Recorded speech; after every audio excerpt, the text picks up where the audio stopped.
I bought my dream apartment and invited my entire family for housewarming. I scrubbed every surface until it gleamed, lit candles in the windows, cooked a spread that could have fed 20 people. I set out wine glasses, laid flowers across the dining table and waited, but no one came. At first I told myself they were just late. Then I refreshed the group. Silence.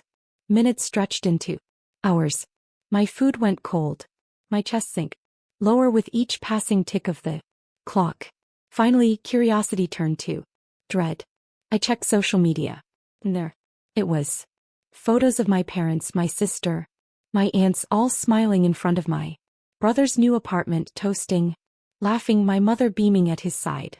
Not one message to me, not one apology, not one explanation. I stood alone in my sparkling kitchen, the silence roaring in my ears. My name is Haley Monroe. I'm 27 years old. And if you think you know how this ends, stay tuned. What happens when a family who leaves you in the dark suddenly needs her light? I turned off the oven, switched off the music, and sat in the dim glow of my own celebration. Then my phone buzzed violently, notification after notification lighting up the screen. The first message was for my mother. We need to talk now. I stared at the words, my fingers trembling. They hadn't cared enough to show up. But suddenly they needed me. I didn't reply. I let the screen burn bright with her demand. The silence on my end, sharper than any words I could send. And in that moment I knew this was only the beginning. To be continued. The next morning my phone was still buzzing with unread notifications, missed calls, voicemails, a string of texts from mom, growing more frantic by the hour. Don't ignore me. This is serious. Haley. For a family that couldn't spare one evening for my housewarming, they suddenly acted like I was the center of their universe. I didn't answer. Not yet. Instead I brewed coffee, sat by the window of my sunlit apartment, and scrolled through last night's photos. My brother's smug smile as he cut into a cake. Mom kissing his cheek. Dad holding up a glass of champagne. And there was the caption under my sister's post. So proud of our golden boy. Finally settled into his new place. Family over everything, red heart. Family over everything except me. By noon I finally played one voicemail. Mom's voice was shaky, stripped of its usual superiority. Haley, something's come up. It's complicated. We need your help. Please call me back. I almost laughed. Help. The same woman who told me I was just average. The same parents who never came to my graduations now needed me. I tapped my fingers against the mug, my silence louder than any curse. Another text arrived. This time, longer. We made a mistake last night. We should have been at your place. But there's something important we need to discuss. It's about the family finances. A call immediately. Finances. Third was the real reason, not guilt, not love, money. I leaned back in my chair, thinking. For the first time I realized they hadn't abandoned me out of forgetfulness. They had chosen him again, but this time I was ready to choose myself. To be continued. By evening, curiosity got the better of me. I finally answered one of Mom's calls. She didn't waste time. Haley, thank God. Listen, your father and I need to talk to you about a small situation. Her voice trembled on that word, situation. It stayed quiet, letting her fill the silence. It's about your brother's apartment, she continued. He stretched himself a little thin with the down payment. The bank called for asking questions. I closed my eyes, pinching the bridge of my nose. Of course. My brother overspent. And now they wanted me to clean up the mess. Dad's voice boomed suddenly on speaker. We thought you could step in. You've been saving, right? You're responsible. If you helped cover some of the payments for a while, it would give him room to breathe. It nearly dropped the phone. Me after you skipped my housewarming to celebrate him. After 15 years of pretending I don't exist. Don't be dramatic. Snapped, the sweetness gone from her tone. You're single. No kids. Good job. You can spare it. Family sticks together. I laughed sharp and bitter. Family sticks together. You couldn't even sit at my table for one night. I toasted him while I sat alone in the dark. And now you want my money. There was silence. The kind of silence that tastes like fear. Finally, Dad cleared his throat. Haley, don't make this harder than it has to be. This money. Exactly, I said coldly. Why? Money by life. And for once it's not yours to take. I hung up before they could reply, my hands shaking not from guilt but from power. For the first time the leverage was mine. To be continued. The next morning they doubled down. Mom showed up at my apartment uninvited, tapping on the door. Like she still owned the keys to my life. When I opened it a crack, she tried to smile. Her voice syrupy. Sweetheart, we didn't mean to upset you, but you don't understand how serious this is. Your brother could lose everything. I crossed my arms. He have thought about that before signing papers he couldn't afford. Her smile faltered. We told him you'd help. We've always been the dependable one. Please, Haley, just a little loan. We'll pay you. But the word loan hit me like a bad joke. I thought of the birthdays they skipped, the graduations they left early, the years they told me I'd never be as special as him. Now suddenly my dependability was their lifeline. Funny. I said, how I'm dependable when you need money but invisible when you're celebrating milestones. Behind her, Dad appeared in the hallway, his tone hard. Stop being petty. You owe this family. I felt something inside me snap. Not with anger but with clarity. Oh, Dad. You owe me. You owe me 15 years of dinners where I sat ignored.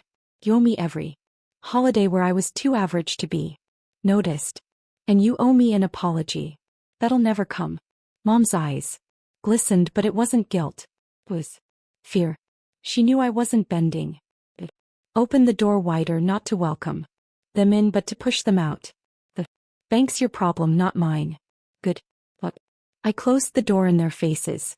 The sound of it locking echoed like freedom. For once I wasn't the forgotten daughter. I was the untouchable one. To be continued. The silence after I shut the door was sweet, but it didn't last. By the end of the week the calls multiplied.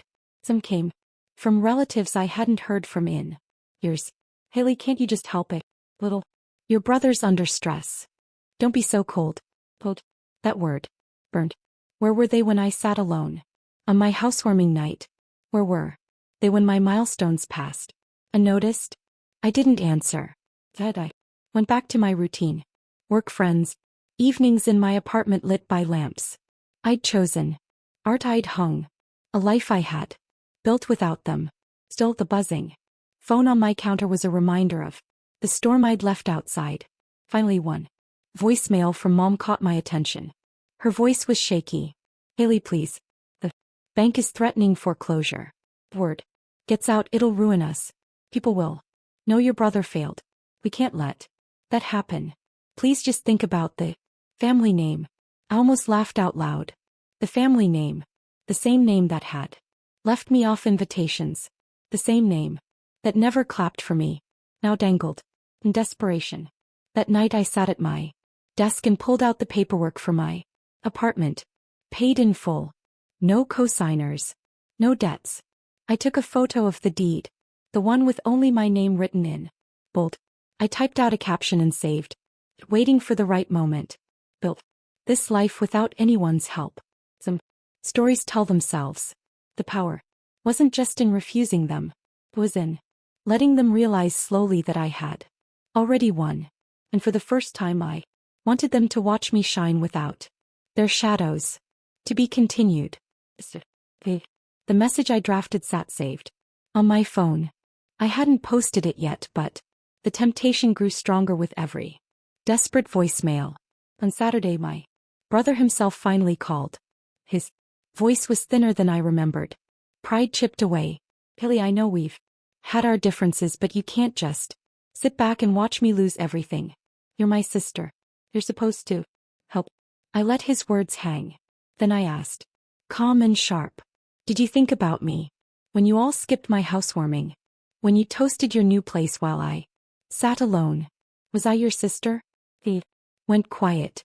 The silence told me all I needed to know. That night I opened my social media. One photo, the deed to my apartment, my name bold and clear paired with the caption I'd written days ago. Built this life alone. Some stories tell themselves. Within hours, likes and comments poured in. Friends from work cheered me on. Old classmates messaged congratulations. Even distant cousins chimed in, some shocked, some supportive. And I knew without a doubt my family had seen it. By morning, Mom's text came through. Haley, take it down. People are asking questions. You're humiliating us. I typed back. Funny. Remember asking for the same thing when you humiliated me. Differences I have proof and I'm not deleting it. The weight shifted again. For years they held power with silence, with favoritism, with exclusion. But now, their silence was the prison and I was the one holding the key. For the first time their shame wasn't my burden. Was theirs alone. To be continued. By the end of the month, the ripple effect of that one post had spread everywhere. At church, people whispered about how my parents forgot their own daughters. Housewarming. At my brother's work, his coworkers teased him about moving into an apartment he couldn't afford without begging his sister for help. Even my golden sister facade cracked. Friends unfollowed her, tired of the endless bragging when the truth was now out in the open. I hadn't said a word beyond that single caption, but silence paired with proof was louder than any speech. Then one evening I heard it pounding on my apartment door. Through the people I saw them all. Mom, Dad, my brother and my sister. I opened it just enough to lean against the frame. Well, I said, if it isn't the family that suddenly remembers where I live. Mom's mascara was her tone desperate. Haley, please take it down. We can't go anywhere without people whispering. Your brother's reputation is ruined. We're drowning in humiliation. Dad's voice, usually booming, cracked. We made it. We should have been there for. But don't destroy us over one night. I let them stand in that silence. The irony thick in the air. One night. For me it had been years of nights. Birthdays, holidays, milestones ignored. Finally I said softly. You taught me I was disposable. Now the world sees the truth. You disposed of me first. My brother tried to step forward, but I raised my hand. You don't get to rewrite this anymore. You left me alone once. Now you get to feel it too. Their eyes dropped heavy with shame and I shut the door. To be continued. Thanksgiving came. And for once I didn't dread it. My apartment glowed with warmth. Candles lit. Friends gathered, laughter spilling out of the kitchen. The table was full. Not just with food but with people who valued me. There were no empty chairs. Waiting for family who never showed. As we raised our glasses, I felt a peace I hadn't known in years. No performance. No pressure, just belonging. Meanwhile, across town the story was different. A cousin texted me a photo from my parents' house. A sad-looking turkey burned on the edges. My brother and sister glaring at each other, my parents forcing smiles through silence. The caption read, "It's not the same without you." I didn't reply because that was the truth. They had built their holidays, their family image, their pride on my silence and my service. And when I stopped showing up, everything they thought was solid collapsed. Later that night, as my friends left and the laughter faded into quiet, I stood by my window overlooking the city lights. My phone buzzed again. A voicemail from Mom, her voice heavy with regret. Haley, I'm sorry. I've been there. We lost sight of what mattered. Please call me. But I didn't. Because poetic justice isn't loud. Doesn't need shouting or vengeance. The raw turkey on their table. The whispers in their circle, the silence of a daughter who finally chose herself. They wanted me invisible. That I built a life too bright for them to dim. And for the first time I realized I wasn't the forgotten one. I was the one who walked away.